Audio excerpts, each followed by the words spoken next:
Welcome back to the Camilla Tominey Show on GB News. Joining me now is Catherine Atkinson, the Labour MP for Derby North.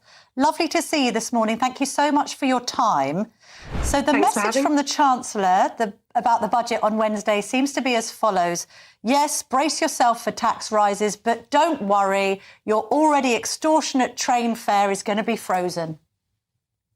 Well, I think that my constituents in Derby and those across the country who travel by our railway system, particularly commuters, will have woken up to the really welcome news that for the first time in 30 years, we're going to see rail fares frozen.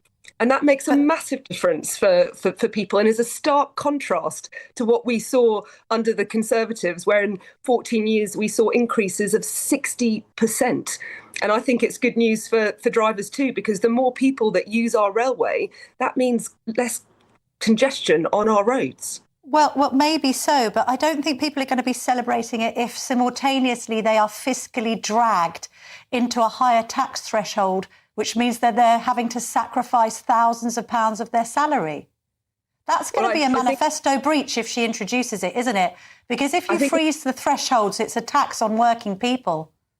I think the cost of living and tackling the cost of living is a primary concern for this government, and I think travel is a big part of that because it's 12% of households' income, and that is only one part of a whole range of things that we're doing on rail, which is delivering our manifesto commitments because we're bringing rail back into public ownership under Great British Railways, which will have its headquarters where I am now in Derby. OK, but if working people end up paying more tax in whatever way it may be delivered, either obviously or by stealth, in freezing thresholds, that means that working people will be taxed more and therefore it's a manifesto breach, isn't it, Catherine Atkinson? Well, we've only got a couple of days left before we find out what is in the manifesto. We've already found it all out. Well, I think there was lots of speculation last year as well. And what then was delivered is £24 billion for our NHS. And we've seen wages increasing and inflation coming down and 4 interest rate cuts, which has managed to reduce people's mortgages. So I think we will wait and see what happens on Wednesday. But public sector wages have gone up, junior doctors' wages have gone up, and yet still they're threatening strike action. Rail wages have gone up, and yet still they're threatening strike action. So many people listening and watching this will go, what's it all been for? Well, we also saw the minimum wage go up, which for many that was £1,400 a year. We saw wages go up 10 times. We saw wages go up more in 10 months than we saw in 10 years under the Conservatives. So to see wages going up, inflation coming down, does mean that people feel better off, and that's what we need to see more of. Do you know what else has gone up with the minimum wage? Youth unemployment. So in Derby North, you've witnessed a 15% rise in 18 to 24-year-olds claiming the dole. Youth unemployment is up to record numbers after the minimum wage was put up. So you're giving with one hand and taking away with another. Well, we're taking really long-term decisions to ensure that we are delivering what we have committed to, which is to give every young person a guarantee of either training or education or work. And that's hugely important. For far too long, we had young people written off, and this government will not accept that, which is something I'm really proud of. In Derby, we make things and we have incredible skills. And whether it's trains, planes or submarines, we have got good, well-paid jobs, and that's what we need to see more of. Okay, which is why Catherine Atkinson, I'm sorry, I've got to stop you there. I appreciate what you're trying to do. You're a Labour backbencher, but you cannot possibly say that you're investing more in young people when youth unemployment in your own constituency is up 15% in the last year. Overall, the figures suggest that youth unemployment has increased from a 14.8% a year ago to 15.3%. OK, so Labour has made youth employment go down. Unemployment is up. How on earth can you say that that is investing in young people? There's more people on the dole now than there was when the Tories were in power.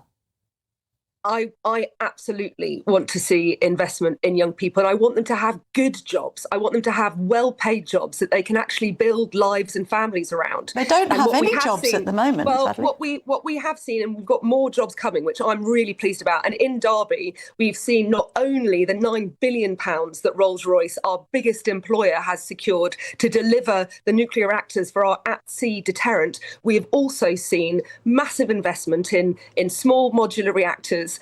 And we've seen massive investment. We've just had this week our Prime Minister announcing the deal that we've got for our civil aviation as well. So it's important that jobs are good jobs. And it is, I completely agree that it's important that we invest in our young people and in skills.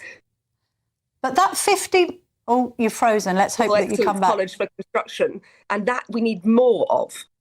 OK, but this 15% increase in youth unemployment is absolutely the Labour Party's fault and not the Conservatives, isn't it?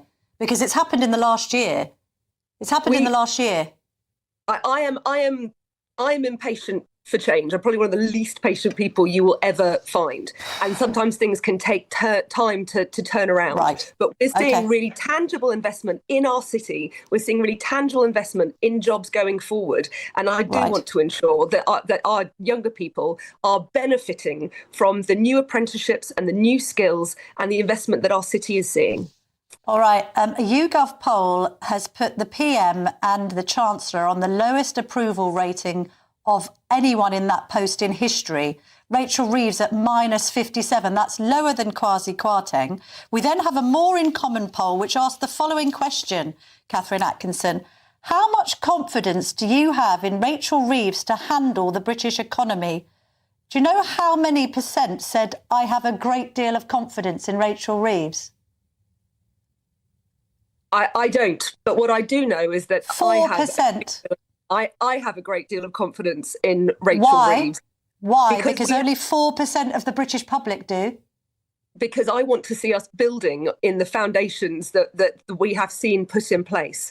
And I am really pleased that for working people, we have seen those 5 interest rate cuts. I'm really pleased that we are seeing wages going up with inflation starting to come down. And I want to see even more growth that so much work is going into. We've had record investment. I want to ensure that everyone is feeling a part of that. And government spending is at a record high. Tax is at a record high. We've now got her announcing that she probably will scrap the 2-child benefit cap. So Labour cannot be taken seriously at all on trying to bring the welfare bill down, can it? She just can't stop spending. She's like a drunken sailor, isn't she, Catherine Atkinson? I definitely want to see investment, but Rachel Reeves has also been absolutely clear that we will not. We will ensure that when it comes to day-to-day spending, that will be paid from taxation, and that we will see debt coming down as a proportion of the economy. So you're confirming that we're all going to be taxed more. So we're all going to be taxed more to pay for Rachel Reeves' spending.